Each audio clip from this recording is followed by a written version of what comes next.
সে নিজে নিজে বলল, এই গাছ আমার, আমি কেটে নিয়ে যাব। যেই বলা সেই কাজ। রাতে সে কুঠার নিয়ে গাছের কাছে গেল। কুঠার তুলতেই বাতাস ভারী হয়ে উঠল। ডালে জ্বলে উঠল সোনালি ঝড়ের মতো আলো। আলোর ভেতর থেকে নেমে এলো পরী। পরী কঠোর কণ্ঠে বলল, সোনা ঝরা গাছ আশীর্বাদ, লোভী হৃদয়ে এটাকে ছুঁতে পারে না।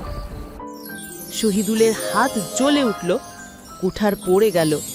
কাঁপতে কাঁপতে সে পালিয়ে গেল।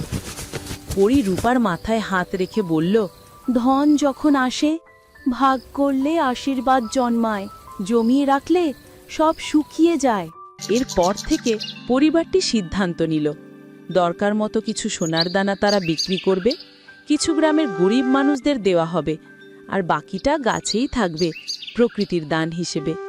এভাবে গাছটি গ্রামের আশার প্রতীক হয়ে উঠল। তো বন্ধুরা, আমাদের এই গল্প থেকে কি শিখলে তোমরা? লোভ নয়, ভালোবাসাই জীবন। দরিদ্রতা মানুষকে ছোট করে না, খারাপ মন করে।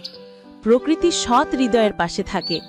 ধন তখনই আশীর্বাদ যখন তা ভাগ করে নেওয়া হয়। বন্ধুরা, এখন বলো, আমাদের গল্প তোমাদের কাছে কেমন লাগলো?